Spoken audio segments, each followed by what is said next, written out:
5, 4, 3, 2, 60 minutes of funk starting right now.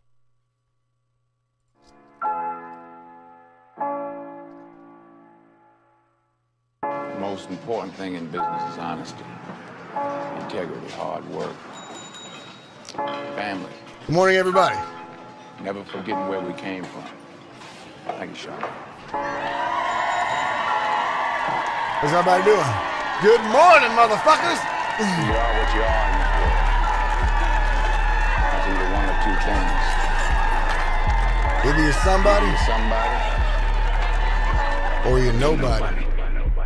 26 and ballin' right, getting cars left to right, bullets flying left to right, bodies falling left to right. In the kitchen cooking dope, tell the host to prep it right. Man, my son gotta eat before. What is up, motherfuckers?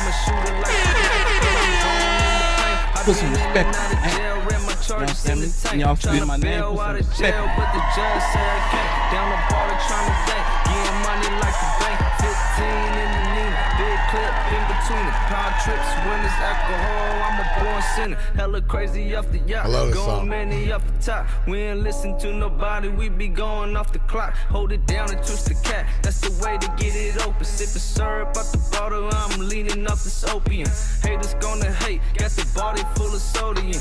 Boss recognizing other boss like Napoleon. I'm cashing in. Yeah, I'm cashing in. Told that bitch, boy, I'm cashing in. Make that blood spill for this paper. Yeah. I bury a motherfucker for this paper. Good morning, everybody.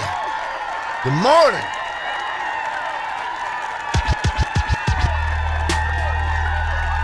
You could be anywhere else, but you waking up with us this morning. What's going on? What's popping? What's happening? What's going down? What's happening?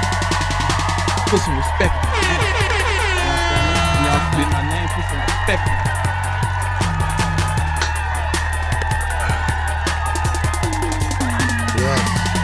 Yes. We're doing a morning show. Oh, I'm tired.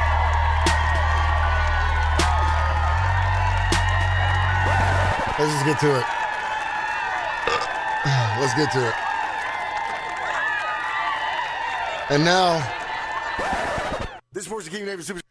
This Let's Sports try King this David again. Super Show is brought to you in part by Diet Dr Pepper when you just need more. The Rivers Casino, thank you for your money. Thank you for your money. and Ferrari. Drive Ferrari, you ain't. You ain't shit, motherfucker. Ferrari. When you drop the big red outside, peanut butter and jelly. Red jelly inside brown peanut butter. Thank you very much. Good morning, everybody. How's everybody doing every day? Good morning. All right. Okay. My whole morning started off like what a total fucking, let's just go ahead and start off. Started everything off, total shitstorm this morning. 6 a.m., get a phone call. My framer's here outside my door. And I'm building, I have 4 funded projects that's going on right now. So I feel pretty damn good for myself. Let me go ahead and send a shout out to myself. Thank you. Golf clap. Thank you. Yeah. All right. Yeah, I feel pretty fucking amazing because I actually got 4 projects funded all at once, which means money's coming in and opportunity is knocking, you know? So, what's it called? So one thing that is very annoying in the construction business is I'm tired of buying the same thing twice, 3 times, if not 4 times. Gotta love this shit. So, what's it called? I bought, what's it called? My framer shows up to my house this morning. He said, hey, I need to borrow your jackhammer and I need to get a, what's it called? We have no electricity at this property. So I have a property right now where we have a building final that's scheduled for today. And the thing that's annoying was the TDU took it amongst themselves to cut the power off to the fucking property because they're saying, well, there is no active permit on the property. There is an active permit on the property because you couldn't order a final inspection if there's not an active permit. So it seems like one side doesn't know what the other side is doing. So it's just a total fucking clusterfuck. So then you gotta love this shit.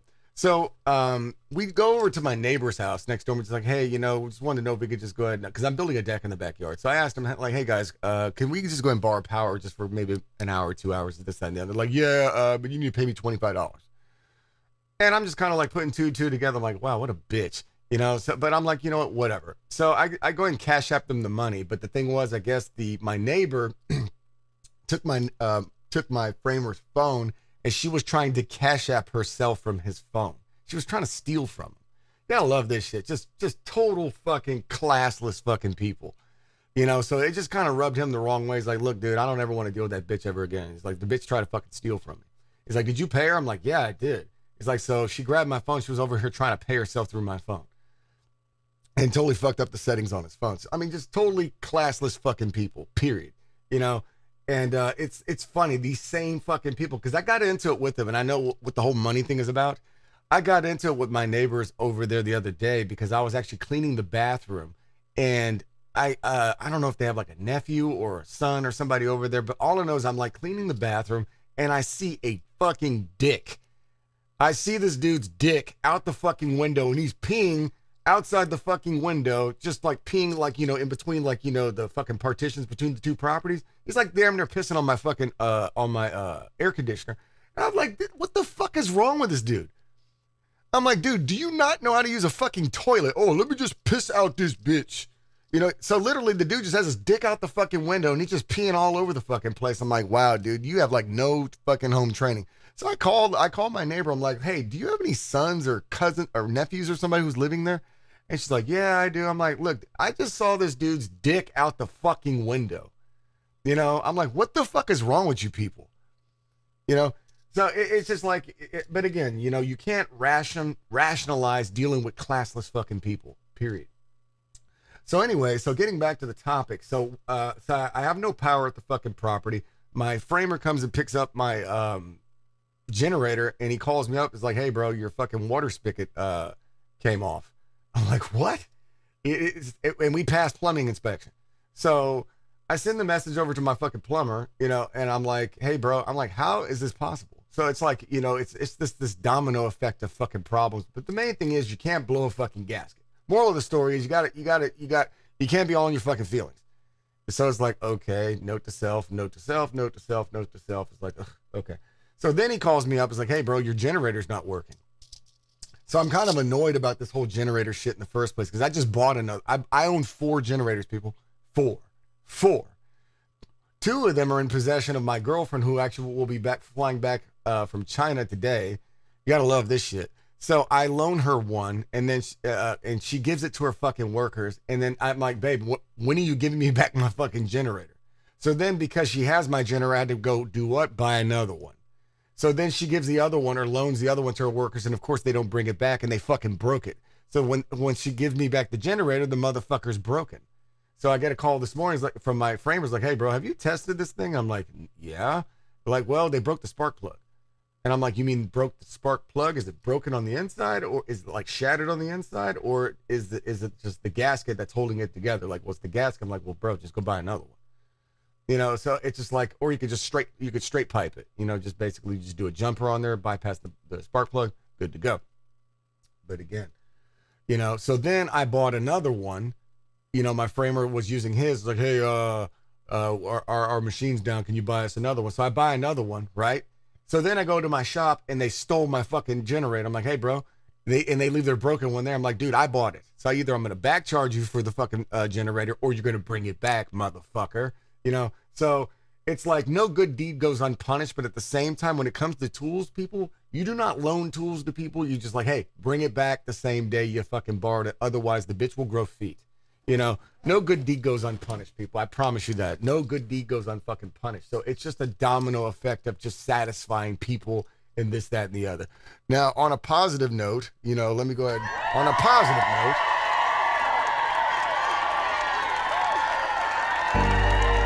Oops. All right. On a positive note, I finally got one of my Galveston properties rented. So I just submitted a lease over to the prospective tenant yesterday. So everything seems to be working out. She works for like a security company, I think for BMW or something like that. So I'm pretty happy about that.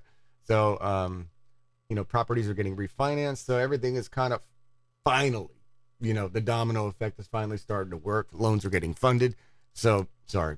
Loans are getting funded. So everything is kind of like, you know, I guess right now it's kind of decent.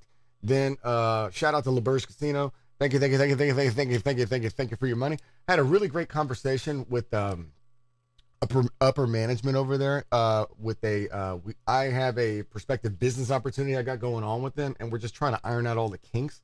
So that might be a new addition. I'm feeling very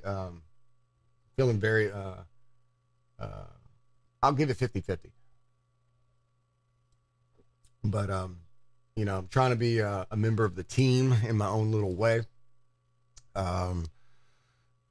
Had a pretty decent win with them the other day as well. So won a whole bunch of money, and I bought a property. As soon as I got the money, got rid of it.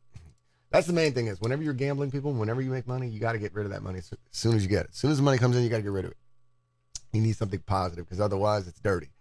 So you always have to, whenever you get money or whenever you win money, you got to put that shit back into the universe. You got to put that shit back in the universe. So anyway, so let's see. My girlfriend is calling me from China. And it's funny. She calls me yesterday. I'm in the casino. I pulled an all-nighter, so I'm there around 5 a.m. And I couldn't get a decent game, and because I was trying to buy in really big, and there was a problem at the cage.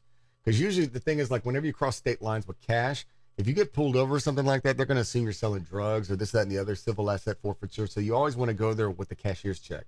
So whenever you buy in big, it's smarter just to kind of just, for accountability and this, that, and the other, just go there with the cashier's check, give it to the cage. So I give it to the cage, and they give me all kinds of deflection because of the amount of money that I brought with me. And they're like, well, we need to verify this with, upper management, blah, blah, blah, blah, blah. And I'm like, look, I have upper management on speed dial. They know me, I know them. We talk at 4 or 5 in the morning. So anyway, so they held up my money. I'm like, okay, fine, whatever. So around 8 or 9 in the morning, they finally go ahead and process the money. I play the game and win the game. So anyways, I'm getting fucking messages from my girlfriend from China saying that they're holding up her fucking visa. I'm like, visa? I'm like, what the fuck are you talking about? And so her whole, it's funny. She's from China. She went back there. I guess it's the first time she's been back there in like 6 or 7 years. And she fucking hated it. She's like, I am never coming back here again. I hate this place and this, that, and the other. So it's funny. She's actually on a plane right now on the way back to America. And they were trying to hold up they were trying to hold her up over a visa that she didn't even need. She has a green card. And I'm over here trying to explain to the fucking, to the damn immigration. I'm like, guys, are you aware she has a fucking green card? She's not a citizen, but she has a green card. So she's allowed to multiple entry, I think, up to 10 years. So I don't understand why you're, because she's flipping out, telling me to rebook her flight and this, that, and the other. And I'm like, I don't have to rebook shit. You have a green card. And it seems like one person in government doesn't understand what the other side is doing. So it's like, accountability is everything. So I'm over here solving fucking problems while I'm playing blackjack, And so fortunately, she got to board the plane. So here's the funny thing. So the funny thing is in China, where, back in her village where she lives, they don't have the same type of, toilet fixtures as we have here in America. In China, they have these fucking toilets that are on the ground, and you have to kind of cock over and take a shit on the ground, and you can't sit down. You got to cock over. So hold on, you got to see this shit. I'm gonna show you. So the problem is out there is when you're going to the bathroom, you're going to the bathroom outside, which means there's elements, bugs, mosquitoes, the whole 9 yards. So the thing is like the issue that they were having was they had to go to the bathroom at a certain time of day because the mosquitoes were too bad. So this is fucking hilarious. Hold on, Chinese toilet. You got to see this shit. Shit is fucking hilarious. Okay, this is what a Chinese toilet looks like. Okay, and it was funny. I remember the first time I saw this shit when I was in Thailand, and I'm like, guys, you got to be fucking joking. This shit is hilarious. Okay, so hold on, stand by. I'm gonna show you this shit. This shit is hilarious. So they were telling me that they were having nothing but problems while they were out there. And they can only go to the bathroom maybe once or twice a day. Yeah. See this right here? So you literally have to cock over on this thing and take a shit. And then you would have to fill the thing up with water and throw it down there because they don't have running toilets. So the problem is you're out there in the middle of fucking nowhere in a village or something like that. And it's probably most likely it's made out of, concrete, this, that, the other. You have to cock over into that thing and do what you do best and get the fuck, And I remember the first time seeing this when I was in Thailand. I'm like, bro, you got to be fucking joking. There's no way. There's no way I could do this. No fucking way. And let's see. Turn that off. Yeah, so I was like, there's no fucking way that I could do this. And so then they were kind of telling me that the food there was terrible. They were telling me that it was the weather there was way too hot, and they just could not wait to come back. And then on top of that, the thing that flipped them out the most was the great firewall of China. So you can't go on YouTube, you can't go on Google, you can't go on Facebook. Everything is blocked, you know. So they had a pretty miserable time while they were there. So I just kind of thought the shit was fucking hilarious, because I told them, like, look, you need to install a VPN on your phone. I told them, I'm like, when you get out there, make sure that wherever you go, that you install a VPN on your phone. Otherwise, you're not going to be able to enjoy the niceties of the same niceties that you have of America. Granted, the trade-off is you can buy shit there. You can buy shit there relatively cheap, and you can kind of have a pretty decent, you know, you can go out there and buy, you know, Chanel, Louis Vuitton, this, that, and the other. I remember I spent, for like pennies on the dollars, Air Jordans, all that shit. So if you go in there and you're shopping, then it kind of makes sense. But if you're going there to live, you're probably not going to have a good time. Hold on. Hello? Yo, what's up, man? I'm on the air. You want me to call you? What? I'm on the air. I'm live. You want me to call you? Who are you live with? I'm live on the fucking show, dipshit. You want me to call you or not? Sure, call me. I got a couple minutes that I can't do. All right, I'm going to call you. I swear that's funny. Let's see what we got here. Oh, is he on here? Let's see. Okay, how do I do this? Let me see if I can add him on the phone call. Can I do this? I'm sorry, I'm new at this.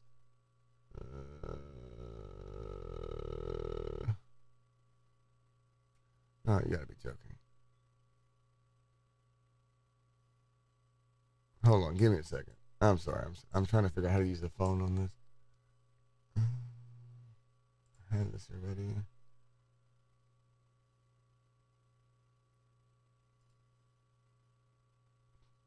Hold on. I'm sorry, people. I forgot how to use this. Oh, there it is. I'm stupid. Duh. Okay. 8-3. Let me see. 8-4. Okay, 28-8.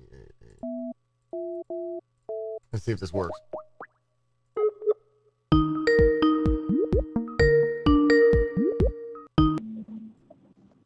Oh. Caller, you're on the air.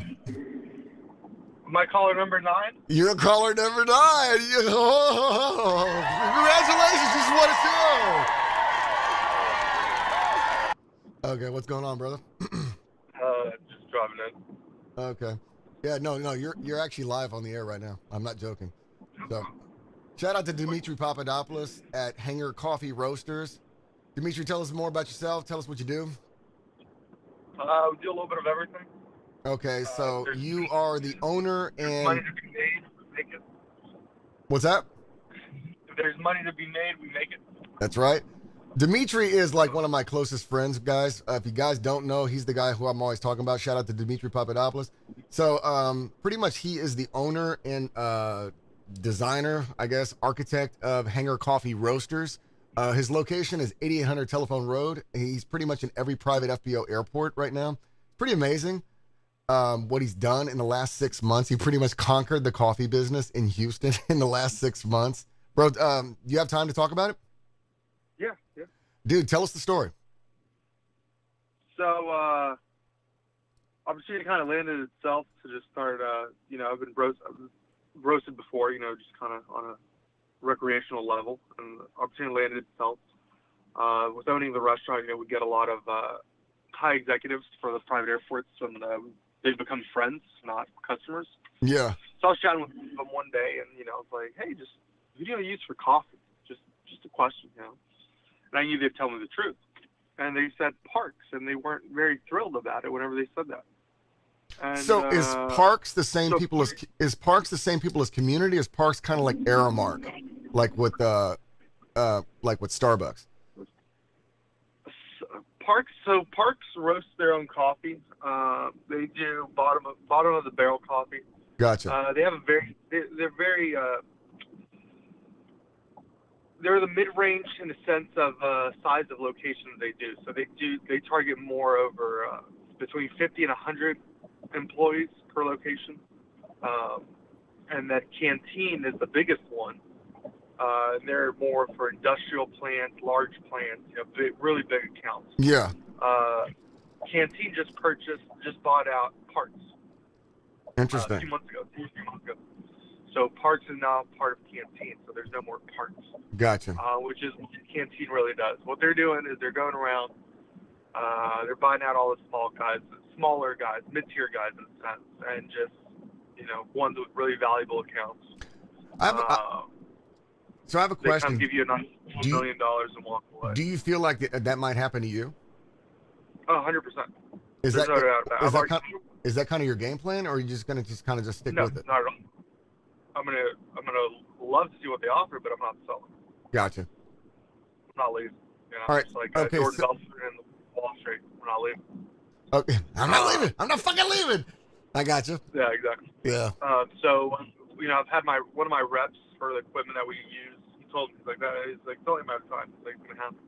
He's like, Canteen goes around. He's like, I'm guarantee you, he said you're already on their radar because you, in a sense, took over so many of the parks and community accounts already. It's pretty amazing. I'm actually just amazed. I'm amazed in like what you've accomplished in the last 6 months. It's just it's like you could do a movie about it. Yeah, if you would have asked me a year ago, I would have told you there's no way I'm doing coffee. It's what? Coffee. Yeah. I'll get Starbucks. Yeah. So the cool thing is like, Dimitri is doing his thing, and I just kind of feel like mutually, like I've been kind of moving around in Colombia a lot, and we're in Central and South America, and that's pretty much where the majority of our product comes from. So I just kind of feel like it's mutual beneficial for the both of us, where we can just start cutting out all suppliers and just do the shit ourselves. Well, that's more of a higher. We do a lot of volume. Right now, it's not even worth it. So no. Yeah, you would have to have enough volume to justify doing that. You're not shipping a full shipping container worth of coffee. It's not worth shipping the container of coffee. Yeah. So you gotta. Where does dumbass turn around? Yeah. So what's it called? So Amy will be back. She's flying back to America today. Oh, that's fun. Yeah, I know. So yeah, but she said she had a horrible time. Really? Yeah. Well, it's probably a culture reshock. Like why you left, right? Yeah. It's always gonna. You're still gonna miss it. I was just talking about that. You're still gonna miss it. It's still home. But then you go there and you're like, well, maybe this ain't my home. Maybe the U.S. is my home. Yeah. But whenever you've grown up there, it's like me with Greece, right? I love Greece. Yeah. It's beautiful. There's reasons to love Greece. It's beautiful. The food's great. But it kind of ends there. You can't. There's no opportunity. There's no. There's nothing. I mean, people are. I know we're struggling. Everybody's struggling in the U.S. It's. Yeah, with interest. The economy's in the toilet, and I just saw they would just raise the interest rates this morning a quarter of a point. They're just retarded, dude. I don't understand what could you possibly benefit by continuing to raise the interest rates? You're just squashing America. You're squashing America. It's the theory is it's supposed to cool off interest rates. However, because the U.S. has no production, it's not. So if you raise interest rates and you have production, you cool off inflation. We have no production because everything is imported. Right. Look at everything. Everything's imported. Nothing's being manufactured. So how is? I mean, you have analysts. You have intelligent people that understand this. So I don't understand what their logic is by doing this. There's a formula. So I mean, am I wrong? I mean, I'm not saying I'm the most intelligent, financial analyst. I'm just curious. If they didn't raise the rates, inflation would be a whole lot worse. Okay. So you have to, because at the end of the day, you can control interest rates. You can't control inflation. I got you. But no, it's still interesting. I mean, what was the first thing Grandpa did in office? First day, he cut the Keystone Pipeline. Yeah, he shut it down. First day. Yep, he sure did. He shut it down. He What was did he trying do? to. He was trying to Imagine- create an artificial shortage. Is what he was doing. He did it. What happened? Price of fuel started going up. Yep. Price of fuel goes up. Yeah. Everything goes up. When Trump left office, I think gasoline at the time was around, at least in Texas, I think was what, like $1.50, $1.60. Well, Something- so we're not totally biased, right? That was kind of the end of COVID, so it was lower, right? People weren't traveling, so it didn't really go up. I think a healthy price for fuel or for gasoline, even though I don't consume it, $2 to $2.50, I can live with. You know, two to $2.45, I think, is a reasonable price for fuel. And yeah, which keeps oil production around $70 a barrel, which keeps everybody operating, keeps everybody working. But this is just greed, bro. This is just fucking greed. And so before it used to be, I mean, and then it went up to $4 again. But historically, when Bush Jr. was in office, remember that when gas prices were in the fours, oil prices were what, like $160 a barrel? Remember? $140 to $160 a barrel. So now it's like at what, $99 a barrel, like we're just at 100, but we're back at $4. There's some fuckery going on. Do you agree or disagree? Absolutely. You know, But so you know where it started? at the top. It started when people voted. Exactly. The person that people voted for. Mm-hmm. Which he had, I mean, you know, he's a puppet. But at the end of the day, that's the first thing you do is just cripple the economy. Yep. Keystone Pipeline. So let's go to timeline. Keystone Pipeline. He exited, right? He's in office. Keystone Pipeline. People lose jobs. Yep. Instantly, overnight.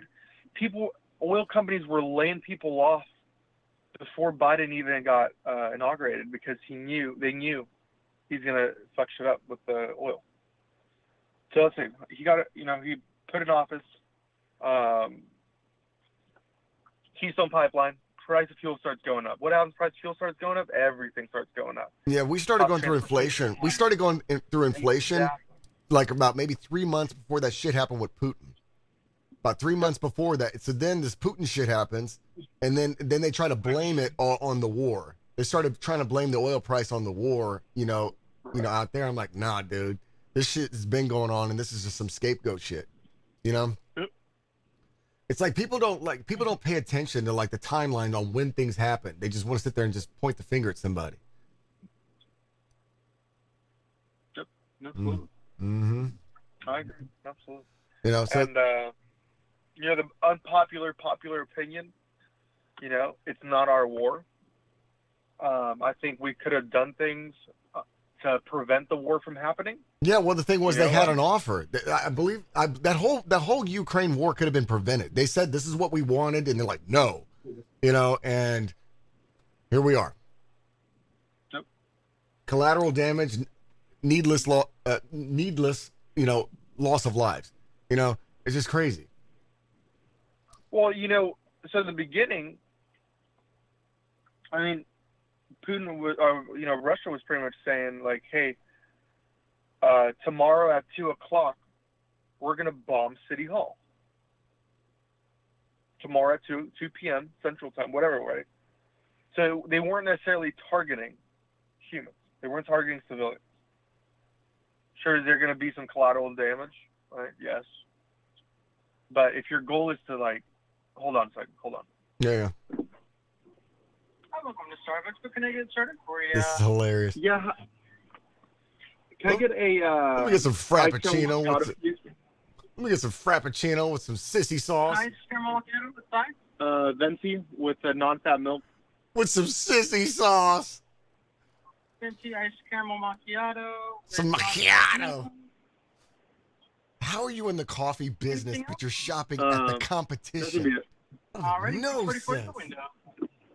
Starbucks ain't my competition, buddy. Bro, how do you get high on somebody else's supply? Don't get high on your own supply. Bro, you need to get high on your own supply.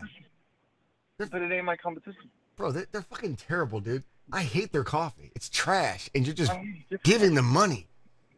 I'm not giving up. Starbucks is a bank, right? Yeah.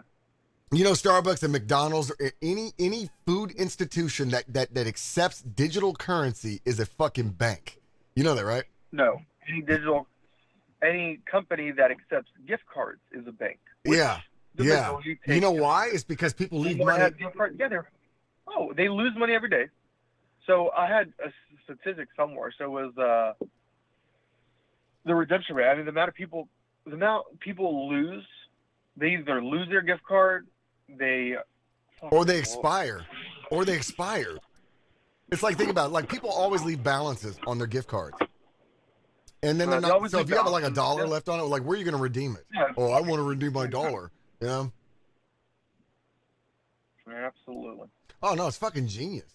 So imagine, 1 million people or 2 million people buy gift cards, for the holidays or whatever, because most people are fucking lazy, right? The best gift you could ever buy or the easiest gift, let me say the best, but the easiest gift you could buy somebody is a fucking gift card.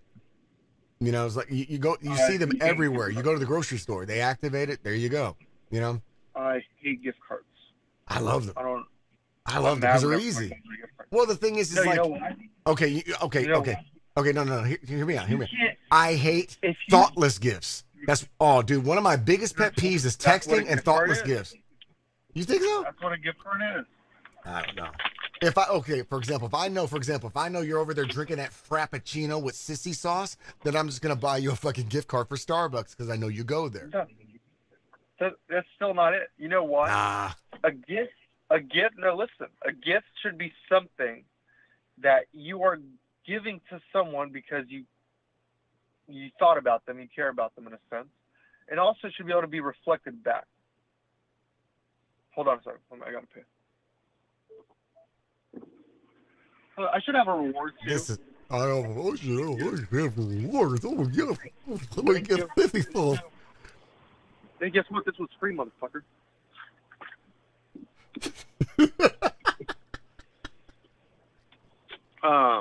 No, actually, I have not had Starbucks in 3 weeks.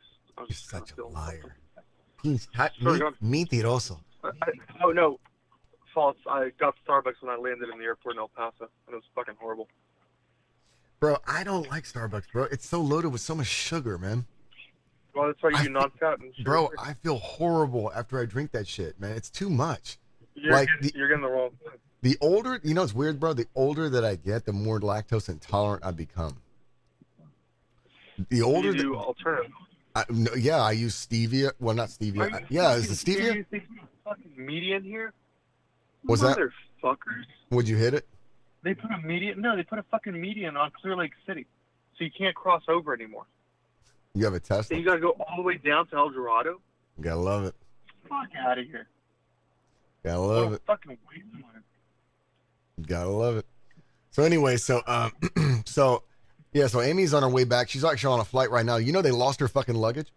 Did she buy with American Express? No, she paid with a credit card, but she flew on Emirates, bro. I told her, I'm like, you better file a fucking claim, dude. They owe you at least minimum $4,000. They lose your fucking luggage. I mean, even if your luggage is delayed, if it's delayed, you get $4,000. They lost it. Even less than that. International's less than that. Bro, they lost. Dude, I've had motherfuckers break into my bags, dude. Like I was flying from, I was in the Navy, and I was flying from Houston to, Seattle, right? And I had my very first pair of Cartier glasses. This was like in the fucking early 2000s. So I spent my whole month's paycheck on these glasses. I paid $800 for these glasses. I'm flying through Atlanta, and the guy told me to take the lock off my sea bag, right? So I fucking land in fucking Washington, and they stole my glasses out my bag. And then when I flew to Thailand one time, they stole my glasses out my bag. I'm like, these motherfuckers here, there's some fucking thieves, bro. They be digging through your shit. So the most she's gonna get is $1,780. No, bro. I got a like a $3,000 or $4,000 settlement from United. Where Yes, were I you did. traveling to? Bangkok. That's surprising because No, they don't even call it theft. They call it pilferage or some stupid word. It's funny. I have the documentation. Yeah, it's called pilferage. Like, what the fucking word is that? Pilferage. The gayest shit I've ever heard. So I flew to New York for New Year's, 2019 going into 2020. So right before COVID, right? So I probably caught COVID when I was there. Dude, I caught COVID twice. I got COVID when I was in Colombia. COVID's a joke. But It was just anyway, it was a bad cold. It's the best way I could describe it. Whenever I travel, I like traveling very comfortable, even though it's short flights. Just wear shorts and a t-shirt. Yeah. Pack my legit clothes if I'm going to a meeting or whatever it is in my suitcase. Change at the airport, get on the way and go. I'm not going to wear slacks and a button down on the plane. I'm not that guy. And so, same thing, if I'm traveling for vacation or whatever, shorts and a t-shirt. If I'm going hot to cold, pack my jacket and joggers in the suitcase, change at the airport and go. Well, I land in New York, and on December 28th, 2019. Yeah. Fucking cold. And I'm, get off the plane, it's cold, it's shivering, right? You go off the ramp, it's gonna be cold, it's cold. So I'm waiting at the carousel for my baggage, and I'm waiting, and I'm waiting, and I'm waiting, and I'm waiting. Nothing. Waiting and waiting, nothing. Go to the lost baggage, they start looking through, nothing. Nowhere. Mm-hmm. And they, what's it called? They was lost in the wind. And so I have no clothes. Okay, so I'm wearing shorts and a t-shirt.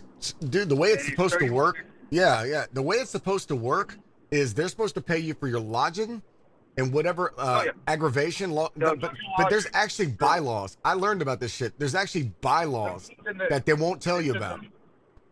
Yeah, it's in like a claim. There's a word for it. In the little verbiage, there's bylaws. So, for example, when I flew to I flew from Hong Kong to Bangkok, they lost my bag, and they had to pay for my lodging, and they had to pay for everything that was, I had to file a claim. They pay for your necessities. But but it's dragging. But you know how long it takes for them to fucking do that shit? It takes a very long time. Like they're not gonna sit there. You gotta put up the money first, and then file a claim.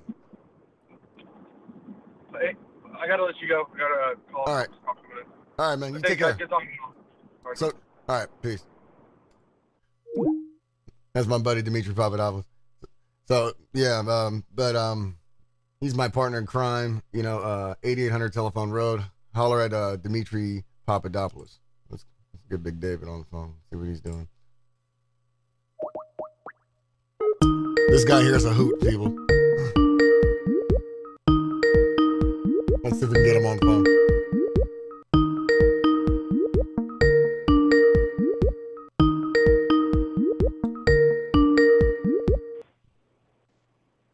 Hello. Caller, you're live. First time caller, long time listener. Yes, sir. Welcome to the show. What's up? What's up, bro? Chillin', man. You're live on the air, like for real. Oh, man. Why the fuck you calling me, putting me on the spot, bro? I'm not putting you on the spot. What's the word, man? Motherfucker, a heads up. Hey, Tex, hey, I'm going to call you. Hey, we're going to talk Dude, about I just got off the phone with Dimitri. I couldn't three-way. Dude, if I could have three-way called it, I would have done it. So, anyway, introduce yourself. This is the amazing Dave. I don't introduce myself, bro. All right, fine. Okay. All right. All hail the amazing Dave. Yo, Put some respect on his Put name. some respect on my name.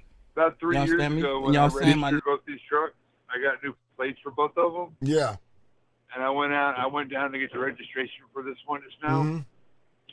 And I'm sitting there telling them, hey, that's the wrong license plate. That's the wrong license plate. They were like, well, sir, we don't know which license plate you put on which truck.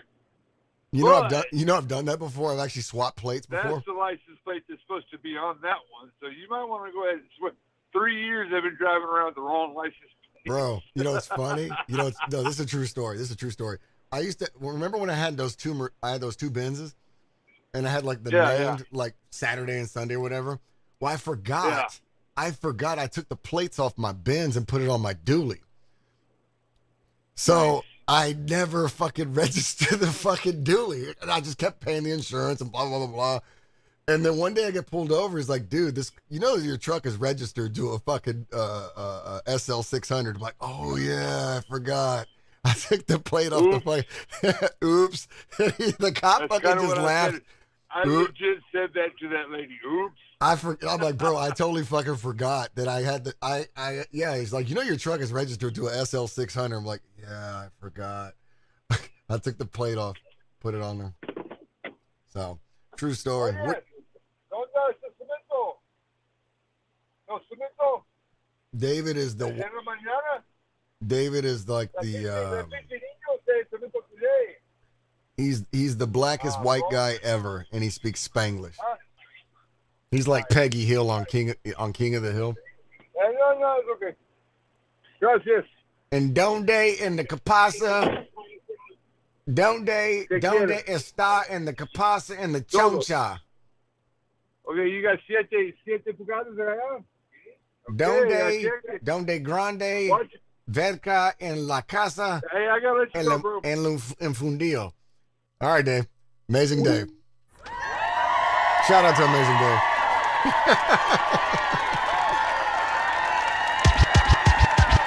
I'm sorry, guys. I have too much fun with my friends. That's the Amazing Dave. So anyway, so like I was saying, my girlfriend has had a pretty much a horrible time coming back into America, and like what Dimitri was saying is like you basically are being reacquainted to why you left. And she said that the food there was terrible. She said that basically the quality of living is terrible, and the fact that the lack of communications is being throttled throughout the entire country. So she told me, she's like, I really can't wait to get back. And then she was having immigration issues, at the gate, like literally they were giving her problems with the visa, this, that, and the other. So I had to find the the ITN number, whatever the fuck that was. So everything was fine. So she'll be back probably today around 4. So in the meantime, it's just like, so I get phone calls this morning. So I'm getting, texts and phone calls this morning, and I don't know, dude. Maybe I'm just cut from a different cloth. I'm very old school. One thing about me, I hate texting. I fucking hate texting, because the reason why is because there's so much loss in translation whenever you're texting somebody, because it's like inflections, and then more importantly, the complete thoughts. I can, when you text somebody, it's a fragment. It's a fragmented statement, and it can be misconstrued, and more importantly, it could be misanalyzed, and it could piss you off. There's so much more that you could accomplish with a phone call. Subject, predicate, complete sentence. I am going to the store and I'm going to pick up some milk, versus, hey, this is messed up, or hey, I need a receipt for this. I'm like, well, okay. So the problem is, I guess with young people, and I don't hold them against it. It's in theory, it's a culture. I don't fault young people, but I do hold them accountable. So the thing is like, the thing that kind of irritates me the most is like, look, you can't sit there and expect me to do business with you if you cannot have a clear and concise messaging with me, or if we're going to deal with, hundreds of thousands of dollars in business, or this, that, and the other, then I expect a phone call, and to me, it's just respect. Yes, sir. No, sir. How can I help you? Blah, blah, blah, blah, blah, and that's just kind of the way that I am. So for me, I'm very like anti-texting, unless it's something that's just like, yes, no, whatever. But if it's something that requires detail, subjective detail, or where things, or where the content could be subjective, or could be taken out of context, pick up the fucking phone. You know what I'm saying? Because more importantly, you knock out more birds with one stone, and you understand the inflection that's going on. So for me, it's like, I do have a big problem, I guess, with the lack of complexity in conversation today. People are just fucking lazy, and that is just this culture. I'm not blaming the people that I'm describing. I'm just saying this is just the culture that we live in, and it's just, we are in a very selfish, lazy society, and it's not just this. It's just this has a lot to do with the people that work. People don't want to work anymore. They want to work less and get paid the same, or they want to work less and get paid more. Now, I have nothing wrong. I'm a firm believer that you should work for the job that you're doing. I don't believe in clocking at a time clock. I believe in, you're going to pay me for what the job is going to be done. So whether it took me 5 minutes or 5 years, you're going to pay me the same price. So as long as it got done. And so the funny thing is a lot of people have an issue with, they feel that, this is kind of an issue. You have a lot of people that think that your wisdom or the time that you put into things have no value. I disagree with that. So, for example, you know, there's an old story where there's a mechanic who they bring in a ship, you know, like a giant super tanker in there, and he hits the ship and hits this and hits that and this, that, and the other, and corrects the problem in, you know, 20 minutes, and he sends him a bill for $20,000. It's like, well, you didn't do anything. It's like, well, okay, well, my 30 years of experience, you know, whether my 30 years of experience is worth that $20,000 bill that I just gave you, because I solved your problem.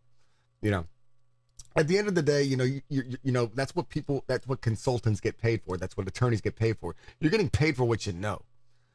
Otherwise, you wouldn't come to me with your problems. Otherwise, you're going to end up going to this person with your problem, this person with your problem, this person with your problem.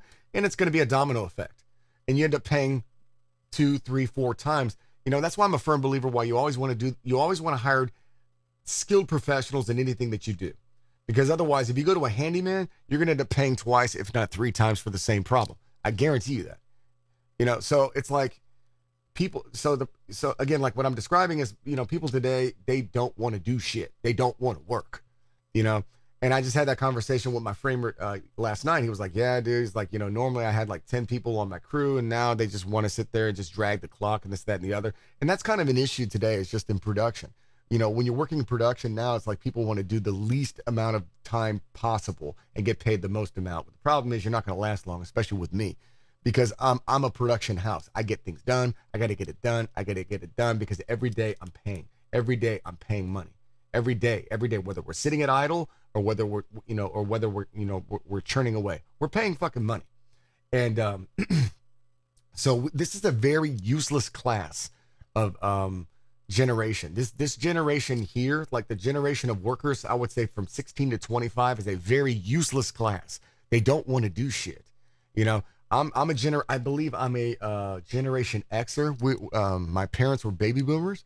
I would say that, you know, when we grew up, we were the last breath of when the world was good. You know, when things were simple. And then the beauty of it is we saw the evolution of the complete evolution of technology, you know, from rotary phones to digital to cordless phones to cellular, from cellular to, you know, to 3G, 4G, LTE, 5G. Here we are. Microwave frequencies, now just completely wireless, you know, digital landscape. It's amazing. Satellites, whole 9 yards. So we witnessed all of this we witnessed the complete digital evolution in 20 years. Unbelievable. You know, now, will we see this with this generation? Probably not. What you're going to see now is you're going to see complete automation, where you're going to have a group of people where literally 50% of your entire workforce is going to be completely automated out of business. And the problem is they have no skilled trades. They don't want to work. They can't fix cars. They can't paint a house. They can't build a house. They can't do shit. They're fucking useless. So this is going to be that useless class. And I feel sorry, you know, for them because they're doomed. They're fucking doomed. And these are going to be the people that are going to sit there and why I can't pay my rent. You know, this useless class, I refuse to have them in my homes. I own 31 properties, you know, so I have certain rules that I set, you know, about who's going to live in your home. I'm like, well, okay, if you don't work in medical, if you don't work in processing, like as far as like the oil field or something like that, or one of those 2 business, or if you're a construction contractor, those are my rules. If you don't work in those 3 lines of work, you cannot work for me. You have to be in a recession-proof job, or you cannot live in one of my houses, period. You know, if you're a boyfriend, the biggest thing as a landlord, no boyfriend, girlfriends, 0. Nope. Either you have to be married or you live by yourself. But as far as this boyfriend, girlfriend shit, it's too subjective. That is like one of my biggest cardinal rules. Nope. No, and definitely no people that work in the food service business, because the shit is too subjective. I'm like, nope, you have no sign. It was funny. I got this phone call from this guy who wanted to live in my pink house. And he was all over the place. It was a voucher. It was a Section 8 voucher where they were trying to pay me like $3,000 or $2,500 a month to live in one of my houses. It was an amazing opportunity, but it just didn't add up. The checks and balances didn't add up. But the main thing is, the biggest red flag is, why am I getting a phone call from a boyfriend from somebody who's on Section 8? That's a violation. It's a violation. So the way that the public housing works is, that means you have somebody who makes below the poverty line and they have children. But why am I getting phone calls from your boyfriend? So the crazy thing is the boyfriend's over here calling me saying, oh yeah, I make $13,000 a month, but he works out of state. I'm a journeyman roofer. I've never heard of a journeyman roofer guy. Never heard of that. So then he's like, oh, I have bank statements and this, that, and the other. I'm like, bro, I need if you're self-employed, then I need a copy of your IRS statements. I need a copy of your IRS statements that are certified on IRS letterhead. Well, I just filed. I'm like, bro, you're all over the place, man. You're not making any sense. You don't have any banks. You don't have any pay stubs. You don't have any, and you have no tax returns. You don't. I'm like, bro, with all due respect, man, you're all over the place. So he starts fucking yelling at me and cussing at me. I just got off the phone. I'm like, man, get the fuck off my phone, dude. You know, I can tell people like that, whenever you see people that are from out of state that are trying to move in, you got to be very leery about that, because what that means is that they're running from their problems. And you need to run a very extensive background check on them, criminal, civil, the whole 9 yards. You need to see if there's any judgments against them, you know, especially when it comes to that. Landlords, you know, when you do your background check, the main thing that you need to look for is judgments for evictions. You know, that is like, for me, it's non-negotiable. If you have one eviction, I'm charging you 6 months all up front, or you can't live in my house. 6 months. If you ever have any evictions on your record, I'm charging you 6 months, or with all due respect, fuck off, you know? So, because at the end of the day, we will go through a housing crisis. What's going to happen is there's a shortage. There's not enough. There's not enough. And rents are going up. Taxes are going up. It's a fucking, you know, a cabal of what's going on. And I'm telling you, people, I got news for you. It's going to get bad before it's going to get bad, and before it gets any better. So that's pretty much kind of, you know, what's been going on with that. So yeah, I'm looking forward for my girlfriend to get back. And, you know, I know she's looking forward to some actual down home cooking, because the food there, she said, was terrible. And she was eating, oh dude, they eat fucking locusts out there. They eat crickets. They eat all kinds of weird shit. I'm like, I will never in life eat that shit. I remember when I was in Thailand, I had buddies of mine over there eating fucking bugs. He's like, oh yeah, they're full of protein. I'm like, bro, that shit is disgusting, dude. I don't give a fuck how hungry I am. I will just die. I'm not eating bugs, period. So that is kind of what that is. Trying to think, what else did I want to go over? I hate fucking texting people. It's not like I don't, you know, I just don't like having like, serious conversations via text. To me, it's just, I find it disrespectful. And then more importantly, it leaves out so much detail where you have to sit there and go back and forth. I'm like, you know, there's so much more detail you can have in a conversation, you know, inflections, this, that, and the other. Because what ends up happening is people get all on their feelings, you know, and they don't know how to, you know, and then and then once you text somebody some shit, it's there, it's gone forever. You can't undo it. Now, one thing they should do, they should have an undo button for texting. They do that. They have that in WhatsApp, but they don't have that like in iMessenger, and I don't think that they have that with what's it called? I don't think they have that with Android. So the next thing I got to do is I got to get rid of this fucking phone. So this is an iPhone 12 Max Pro, and as you see, it's all cracked up. I don't know if the camera can see that or whatever, but I threw it through a windshield. I was when I fired my insurance agent, she allowed she really pissed me off. She let a couple of my projects go into forced, and basically what that means is like every year, like whenever you have a homeowner's policy or something like that, your policies, you know, you don't want to ever have a lapse of coverage, because what ends up happening is a bank will put forced coverage on you, and it's almost double the price. So she let this shit happen on like about 4 or 5 of my projects, and so my mortgages started getting adjusted, and I started flipping out on her. So I'm just trying to like convey, hey, dude, you know, you understand the only way you make money is on renewal. If you don't understand this, insurance agents only make money on renewal. And if you can't even do that shit right, you're kind of running a shit show. So I got so fucking angry at her that I threw my phone through the fucking windshield, and it cracked here and it cracked there. And I was fucking just livid, and I cracked my windshield. So, but yeah. But yeah, so I gotta go walk the big walk. I gotta go go check on the inspections on my house. We have a final today, and so I'm looking forward to that. But other than that, you know, just I would just say this before I before I cut it loose, because we're coming up on our 60 minutes. Your health is your wealth, people. Take care of yourself. Put positive energy into the universe. Take care of your family. Always, if you have people that are getting old in your family, go check on them. These people don't have a lot left going on for themselves. So sometimes you got to be that bright light. And, what you put into the universe, you get right back. Always try to be a positive influence in people's lives and exercise patience. Don't blow a fucking gasket. And I'm kind of guilty of that. And I kind of want to set the record straight about something. I lost my temper with a very close friend of mine over me basically losing my patience over something instead of me just kind of being more calm and kind of thinking things all the way through. I lost my temper and I apologize for that. And no friendship should ever go sour over, something like that. So I'm kind of owning my shit, or at least owning my end of it. And, so I apologize. And, hopefully things will kind of iron out in the next couple of days or weeks or whatever. So, but yeah, you could have been anywhere else, man, but you were here with us. And I thank you. I thank you. Guys, I want to send a shout out. I want to send a shout out to everybody. Thank you for checking out the King's Daughter today's episode morning show. Episode 2, season 2. Shout out to Dimitri Papadopoulos, Barstools, Ferrari, Diet Dr. Pepper, T-Mobile, the Money Team, Jeff DeBreezy, Errol Spence, Terrence Crawford, Gabriel Villavicencio, Barstool Sportsbook, DraftKings.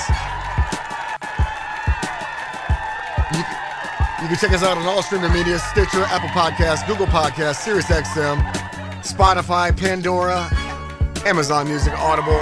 Ask Alexa, hey Alexa, play the King's Daughter Today podcast, and we'll holler at you later. Y'all be cool. Peace out.